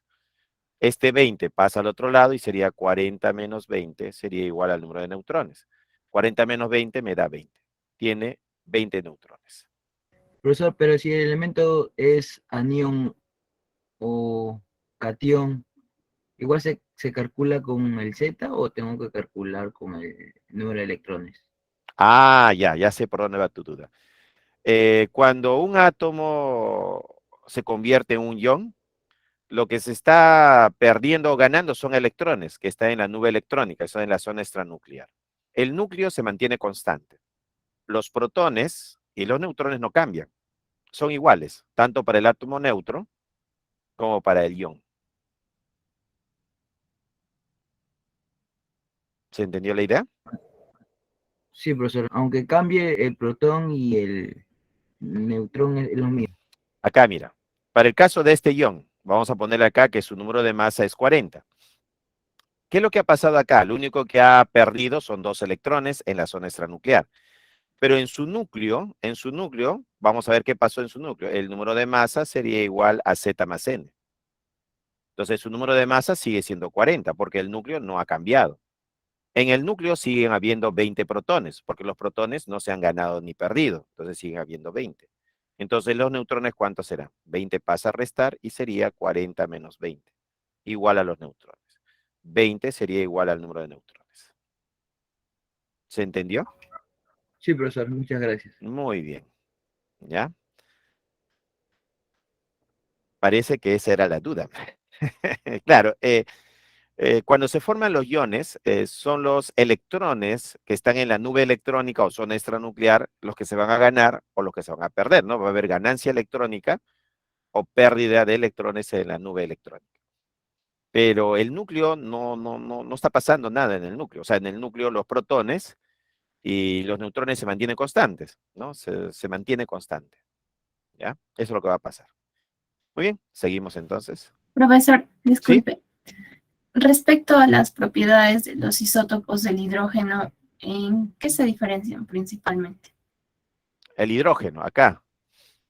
Sí, Bueno, vamos a decir que debido a que su masa, su número de masa es diferente, protio tiene un número de masa 1, el deuterio tiene un número de masa 2 y el tritio tiene un número de masa 3, entonces sus propiedades físicas van a ser diferentes, desde el punto de vista físico, ¿no? Velocidad de difusión, por ejemplo. Pero desde el punto de vista químico, eso se ve con los protones, él tiene un protón, él tiene un protón y él tiene un protón. Como tienen igual número de protones, sus propiedades químicas o características químicas van a ser iguales. Entonces, desde el punto de vista físico, diferentes. Propiedades físicas diferentes, pero propiedades químicas iguales o semejantes. ya, profe, gracias. Muy bien. Seguimos entonces. Tenemos aquí un ejemplo, dice, ¿no? Tenemos el sodio 1123, ¿no? Tenemos el sodio 1123 que pierde un electrón y se convierte en sodio 1123 con carga más 1, ¿no? ¿Qué ha pasado acá? Acá tenemos al átomo neutro, pues, ¿no? Este sería el átomo neutro. Él sería el átomo neutro. Átomo neutro. Y este átomo neutro está formando acá al ion. ¿Ya? Él sería el ion. Entonces, este átomo neutro tiene 11 protones en su núcleo, 12 neutrones en su núcleo, y en su nube electrónica tiene 11 electrones. ¿Ya? Pierde un electrón. Claro, de lo que tenía 11 electrones, ¿no? En su nube electrónica, como ha perdido uno, ahora solo tiene 10. Profesor, tiene uno menos, claro, ha perdido, pues, ¿no? Profesor, ¿ha perdido un electrón? Sí, ha perdido un electrón. Pero su núcleo, si observamos, su núcleo se mantiene constante, mira. 11 protones en el núcleo, 11 protones en el núcleo. 12 neutrones en el núcleo, 12 neutrones en el núcleo. O sea, el núcleo se mantiene constante cuando se forma este ion con carga positiva. Como la carga es positiva, ¿no? A este ion se le va a llamar catión, ¿no? Él es el llamado catión, ¿no? Es un catión monovalente. Acá veamos en el segundo caso. El azufre 1632 también es un átomo neutro, ¿ya? Él es un átomo neutro. ¿Ya? Es un átomo neutro. No tiene carga, pues no hay carga eléctrica acá. Entonces, átomo neutro. Tiene en su núcleo 16 protones, 32 menos 16, voy a restar 32 menos 16, me da 16 neutrones, ¿no? Y en su nube electrónica, como es átomo neutro, tiene 16 electrones. Va a ganar 2 electrones, claro, como es un no metal, los no metales tienden a ganar electrones. Entonces, este azufre va a ganar 2 electrones y adquiere una carga negativa. Siempre me preguntan, profesor, ¿por qué es negativo? Porque los electrones son negativos. Entonces, si gana un electrón negativo, adquiere una carga de -1. Si gana 2 electrones negativos, adquiere una carga de -2. ¿Ya? En su núcleo sigue habiendo 16 protones, 32 menos 16 serían 16 neutrones en su núcleo, pero en su nube electrónica o zona extranuclear, ¿no? Como ha ganado 2 electrones, tenía 16, ganó 2, ahora tiene 18. Entonces diremos que en la zona extranuclear o nube electrónica, de lo que tenía 16 electrones, como ha ganado 2, ahora tiene 18. ¿Ya? Profesor, ¿y en su núcleo? Bueno, el átomo neutro tiene 16 protones y 16 neutrones. Y este ion tiene en su núcleo 16 protones y 16 neutrones. Como vemos, el núcleo no está cambiando, sigue siendo el mismo. Acá se forma este ion. Cuando tiene carga negativa se le va a llamar anión, ¿no? Él sería. Muy bien. Y así se han formado, pues, estos iones. A veces no se visualiza así tan fácilmente, así que les voy a poner un ejemplo, ¿no? De este tipo. Tenemos un núcleo, ahí está el núcleo del átomo, con carga positiva, vamos a dibujarlo así, y vamos a poner acá un electrón, ¿ya? Eh, este átomo, vamos a decir que es un átomo neutro, este es un átomo neutro, va a recibir energía.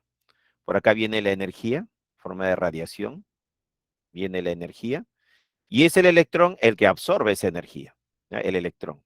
Entonces, esta es la energía, ¿ya? Como el electrón está recibiendo esta energía, con esa energía que ha ganado, que ha absorbido, le permite escapar de la influencia de este núcleo. ¿Qué trae como consecuencia eso? Trae como consecuencia que quedó el núcleo nada más, ¿no? Y su nube electrónica, en su zona extranuclear, no hay electrones. No hay electrón, porque el único electrón que tenía lo ha perdido. Entonces, este electrón se ha escapado. Entonces, acá sale un electrón. Entonces, ¿qué se ha formado acá? Un catión. Esto sería el catión, ¿no? Este es el catión, ¿no? Es para nosotros también conocido como ion. Un ion que adquiere carga positiva se llama catión, ¿ya? Entonces, así se forman los cationes. Entonces, podríamos decir que acá tenemos al hidrógeno, 1, 1, que al recibir energía, ¿no? A esta energía también se le va a conocer como la energía de ionización, que es la mínima energía necesaria para arrancar un electrón de un átomo. ¿Se va a convertir en qué?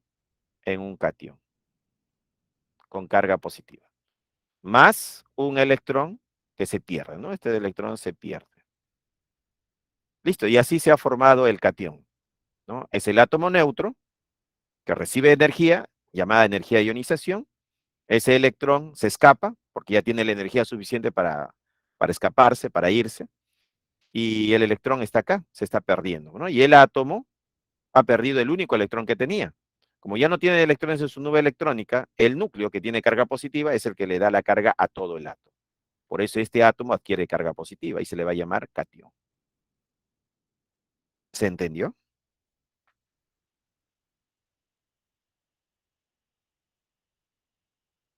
Muy bien, seguimos entonces. Ejemplo 2. Dice acá. Un elemento químico se diferencia de otro por el número de protones que contiene en su núcleo. Este número se llama número atómico y se representa con la letra Z. Para un átomo cuyo número de masa es 88 y tiene 50 neutrones, determina el número de electrones de su catión divalente. Entonces, ¿qué tenemos que hacer acá? Tenemos que decir que el número de masa, según dato del problema, es 88, que los neutrones son 50, según dato del problema, pues, ¿no? Establezco que A, el número de masa, es igual a Z más N. Como sé que el número de masa es 88, ¿no? Determino el valor de Z, ¿cuánto será? Y el valor de Z sería 38, pues, ¿no? Operando me sale 38. Como ya sé que Z vale 38, digo, un elemento E, ¿no? Con Z38, ¿no? Este es su número atómico, con carga positiva más 2, ¿no? Ahí está. ¿Cuántos electrones tiene? Entonces acá determinamos que el número de electrones, ¿a qué va a ser igual? Va a ser igual a 38 menos 2, ¿no? Menos 2. Entonces el número de electrones, ¿a qué va a ser igual? A 36. Por eso la respuesta es la A, ¿no? La respuesta sería la A.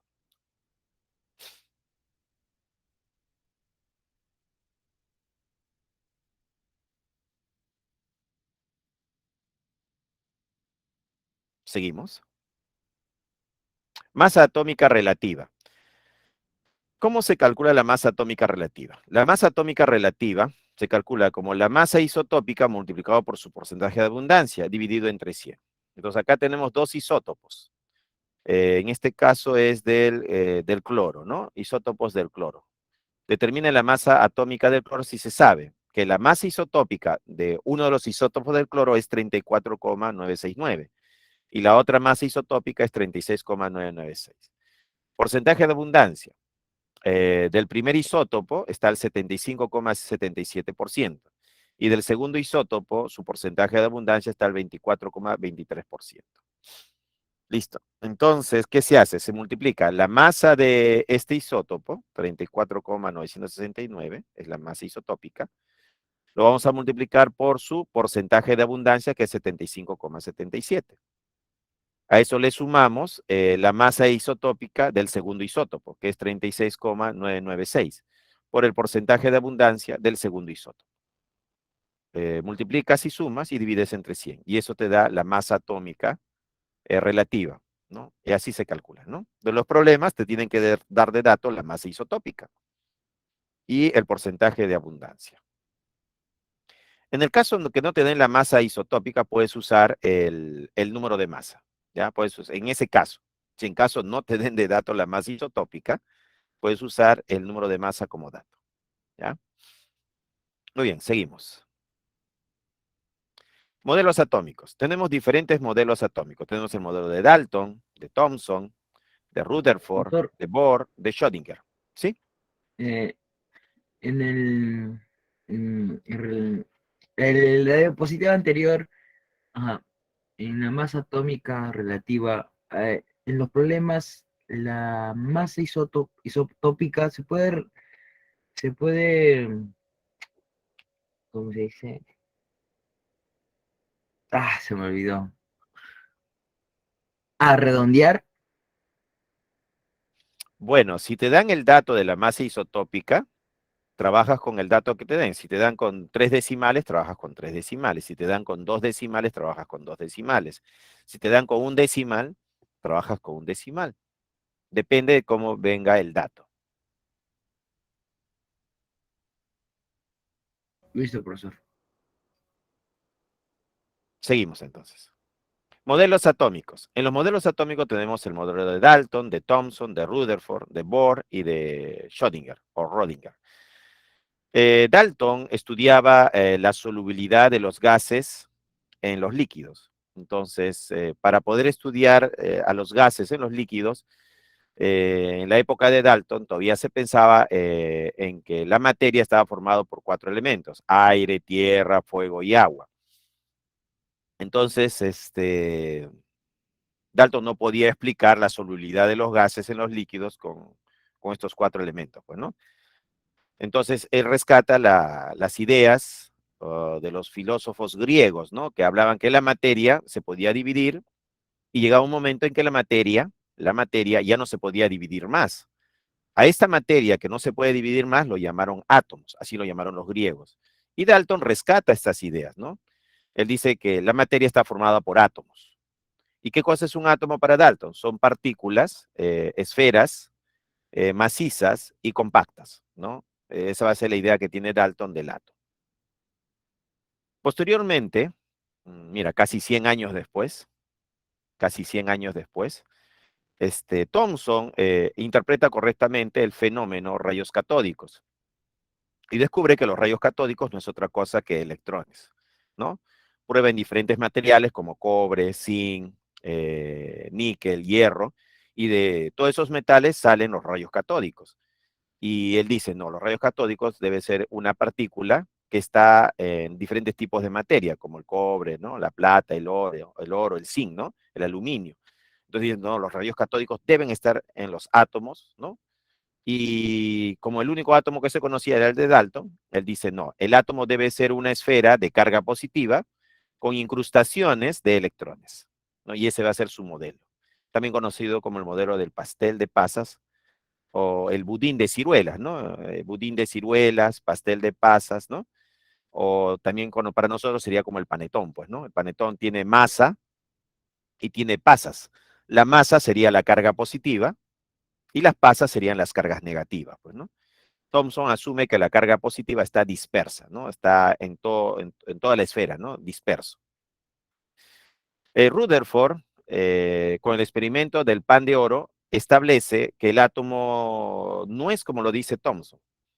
Él dice, la carga positiva no está dispersa y llega a la conclusión que la carga positiva está concentrada en un núcleo. Entonces él va a decir que en este núcleo, toda esta carga que se pensaba que estaba dispersa, no está dispersa. Entonces Rutherford llega a la conclusión que la carga positiva está concentrada en un pequeño núcleo. Y tiene mucho espacio vacío a su alrededor llamado la zona extranuclear. ¿Y por qué dice que hay mucho espacio vacío? Porque en su experimento los rayos alfa pasan sin ningún problema. Casi el 98% de la radiación alfa, los rayos alfa, pasan sin ningún problema. Entonces dice que el átomo tiene mucho espacio vacío en su zona extranuclear. Y el núcleo tiene la carga positiva. A esas conclusiones llegó Rutherford. Por eso establece que el átomo tiene dos zonas importantes. Una zona central llamada núcleo y una zona externa llamada zona extranuclear. Pero en el tiempo de Rutherford se tenía un problema. Se pensaba que el electrón, al tener carga negativa y girar alrededor del núcleo, iba a ir perdiendo energía. O sea, este electroncito iba a perder energía en forma de arco iris, ¿no? Así le plantearon, ¿no? El electrón va a perder energía en forma de arco iris, le decía, pues, ¿no? Va a perder energía y cada vez que pierde energía se va a ir acercando al núcleo y va a caer, ¿no? Haciendo una trayectoria elíptica, pues, ¿no? Y Rutherford no pudo responder eso. Quien va a responder esa pregunta va a ser Bohr. ¿Bohr qué dice? Bohr dice que cuando el electrón, ¿no? Este electrón está en su órbita, ¿no? Hablamos de órbita. Cuando el electrón está en su órbita, su energía va a ser constante. Y lo presenta como uno de sus postulados. Y es así como supera el problema que enfrentó Rutherford, ¿no? El cuestionamiento que recibió Rutherford. Él establece que cuando el electrón está en una órbita, ¿no? Esta es su órbita, este electrón, su energía va a ser constante. ¿Ya? Muy bien. Y ese va a ser el modelo de Bohr. Pero, posterior a Bohr, el tratamiento que se había hecho al electrón era como partícula, ¿no? O sea, se pensaba que el electrón es como una partícula. En la época de Bohr, posterior al modelo de Bohr, ya se hablaba pues de que la energía podía tener comportamiento dual. Dual significaba que la energía, bueno, es una onda de comportamiento ondulatorio, pero también puede tener comportamiento de partícula. Entonces, de Broglie, ¿no? De Broglie establece que si la energía tiene comportamiento dual de onda y partícula, la materia también podría ser dual, tener este doble comportamiento de onda-partícula. Y de Broglie establece que el electrón, al ser una partícula muy pequeña, debe tener comportamiento de onda, o sea, un movimiento ondulatorio, ¿no? De movimiento de onda. Y no solamente de una trayectoria circular, o sea, como partícula. O sea, no hay que ver al electrón solo como partícula, sino como un comportamiento de onda. En esta misma época también se hablaba, pues, de la incertidumbre. ¿Qué se quería hacer? Los investigadores querían saber dónde está el electrón en el espacio, o sea, su posición, X, Y, Z. Y se quería saber cuál es su momentum. Querían medir posición y querían medir momentum. Heisenberg demuestra que determinar la posición y el momentum es imposible. O sea, medir la posición y medir el momentum de un electrón en el espacio es imposible. Y a eso se le llama el principio de incertidumbre, pues, ¿no? Y con estas dos formas de pensamiento, de que el electrón es una onda, tiene, ¿no?, comportamiento ondulatorio, y que no se puede medir su posición y momentum en el espacio, se recomienda estudiar al electrón mediante probabilidades, ¿no? O sea, es probable que el electrón esté en esta zona. Y nace el modelo mecánico cuántico, ¿no? Estos puntos representan puntos de probabilidad. Es probable que el electrón esté aquí, en esta zona de probabilidad. Y aparece la nube electrónica. Para diferenciar el modelo mecánico cuántico del modelo de Bohr, entonces nosotros vamos a hablar de un orbital acá, un orbital. Mientras que en el modelo de Bohr se habla de órbita. Entonces, estos son órbitas y acá se habla de orbitales, ¿no? Acá tenemos los orbitales que tienen su zona de probabilidad, mayor densidad de probabilidad, donde hay más puntitos, ¿no? Ahí está probablemente el electrón. Y así nace el modelo mecánico cuántico, que es el que trabajamos actualmente. Seguimos. Números cuánticos. De la ecuación de onda o función de onda, ¿no?, se soluciona y salen tres números cuánticos: el número cuántico principal, secundario y magnético. El cuarto número cuántico es introducido por Dirac. Ya Dirac introduce el cuarto número cuántico. Tenemos acá números cuánticos: zona extranuclear, posee niveles de energía, y los niveles de energía se dividen en subniveles de energía, y dentro de los subniveles de energía vamos a definir a los orbitales. Nosotros en forma práctica lo vamos a representar con un cuadrado o con una raya, ¿ya? Esta raya o cuadrado, si coloco dos electrones, significa que el orbital está lleno. Contiene dos electrones apareados. Y si en el orbital hay un electrón, significa que el orbital está semilleno o contiene un electrón desapareado. Acá tenemos los niveles de energía, ¿no?, para el número, ¿no? Primer nivel, segundo nivel, tercer nivel, cuarto nivel, quinto nivel, sexto nivel, séptimo nivel. En el primer nivel solo está el subnivel S, solo hay un subnivel. En el segundo nivel hay dos subniveles, el S y el P. En el tercer nivel hay tres subniveles que se pueden ocupar, el S, P y D. En el cuarto nivel hay cuatro subniveles que se pueden ocupar, el S, P, D y F. Podríamos decir que del primero al cuarto se puede llenar. A partir del quinto nivel, diremos que ya son incompletos, bueno, porque no vamos a completar, ¿no?, aquí más subniveles, ¿no? Acá en el quinto nivel tenemos el subnivel S, el P, el D y el F. Acá faltaría otro subnivel que no lo estamos considerando. En el sexto nivel está el subnivel S, P y D, que son los que se colocan electrones. Pero acá también está el F y otro más, que no se considera. Y otro más, acá hay tres más, pues, ¿no? Pero no lo vamos a considerar porque no vamos a colocar electrones ahí. Y el nivel 7 que vamos a colocar en dos subniveles, el S y el P. Pero significa acá que también hay otros subniveles, ¿no? El D, el F y otros tres más acá, que tampoco los vamos a considerar, ¿ya? Porque acá solo estoy considerando donde van a ir electrones, ¿ya? Entonces diremos que se puede llenar niveles hasta el cuarto nivel. A partir del quinto nivel ya no se puede llenar, ¿no?, porque no hay electrones para completar esos subniveles. Bien, y eso sería con respecto al número cuántico principal. Números cuánticos. Tenemos acá el principal. Determina para el electrón el nivel principal de energía. Ya, eso es para el electrón, ¿no? Estamos hablando para el electrón. Representa el nivel. El secundario representa el subnivel de energía, S, P, D y F. El magnético es el orbital del subnivel de energía. Y el spin magnético es el sentido de giro alrededor de su propio eje. Ya, eso se representa para el electrón. ¿Y qué representa para el orbital? Bueno, el principal determina el tamaño o volumen efectivo, ¿no? El secundario determina la forma geométrica espacial. Y el magnético determina la orientación espacial, ¿no? La orientación espacial. ¿Ya? Y eso sería orientación sobre el eje X, sobre el eje Y, sobre el eje Z. Esas son las orientaciones espaciales. O entre ejes, ¿no? XY, XZ, YZ, YX, pues, ¿no? Muy bien. Y eso sería lo que determina para el orbital. Entonces, tiene un significado para el electrón y tiene un significado para el orbital. Y acá tenemos los 4 números cuánticos. El principal, que viene a ser una solución matemática, va del 1, 2, 3, 4, 5, 6, 7 hasta el infinito. El secundario, que va de 0, parte de 0, 1, 2, 3, 4, 5, 6, 7 hasta n-1. El magnético, que va de menos L a 0 y de 0 a más L. Y el spin, que tiene los valores fraccionarios más un medio y el valor fraccionario menos un medio. ¿Ya?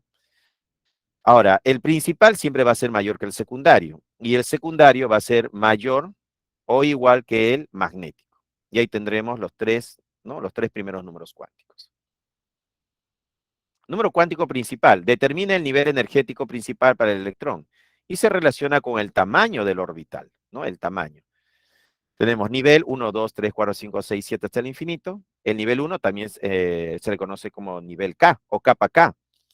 Esta simbología KLM viene de la espectroscopía, ¿no? Antiguamente se hablaba de espectros, pues, ¿no? Entonces la capa K, capa L, capa M. Ya con la mecánica cuántica ya hablamos pues de los niveles, pues, ¿no? Nivel 1, 2, 3. Cuanto más alejado del núcleo se encuentra un electrón, ocupa un nivel con mayor energía y será menos estable. Entonces, si yo tengo un electrón en el primer nivel y tengo un electrón en el cuarto nivel, diré que el electrón en el primer nivel tiene menos energía y el electrón en el cuarto nivel tiene mayor energía. Número de electrones máximos. Esto sería por nivel. En el primer nivel sería 1 al cuadrado 1 por 2, 2. Hay 2 electrones que llenan el primer nivel. En el segundo nivel sería 2 al cuadrado es 4 y 4 por 2, 8. Entonces el segundo nivel se llena con 8 electrones. Y así sucesivamente.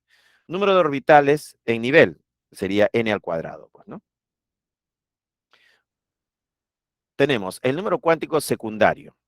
Determina su nivel energético principal para el electrón e indica la forma de los orbitales. L puede ser 0, L puede ser 1, L puede ser 2. Cuando L es 0 es el su nivel S. Cuando L es 1 es el su nivel P. Cuando L es 2 es el su nivel D. Cuando L es igual a 3 ese es su nivel, ¿qué su nivel es? F. ¿Ya? Notación. Tenemos el S, que es el sharp, cuyo valor cuántico es 0. Ahí está. Tiene un orbital con 2 electrones. El subnivel P tiene 6 electrones. Se le llama el P principal. Su valor cuántico es 1. Y tiene 3 orbitales. En cada orbital entran 2 electrones. El subnivel D se llena con 10 electrones. Es el difuso. Su valor cuántico es 2. Pero el subnivel D tiene 5 orbitales. Y en 5 orbitales entran 10 electrones. 2 electrones por orbital. Y finalmente, antes de entrar al descanso, jóvenes, tenemos el subnivel F, el F14, que es el subnivel F, que es el fundamental, cuyo valor cuántico es 3. Y acá va a tener 7 orbitales. En 7 orbitales, cada uno con su magnético. Este orbital F con magnético menos 3. Este orbital F con magnético menos 2. Este orbital F con magnético menos 1 y este orbital F con magnético 0. ¿Ya? Entonces acá hay 7 orbitales, ¿no? 7 orbitales que tiene el subnivel F. Y REMPE significa región espacial energética de manifestación más probable del electrón. Jóvenes, continuamos luego del descanso. ¿Ya? Continuamos luego del descanso.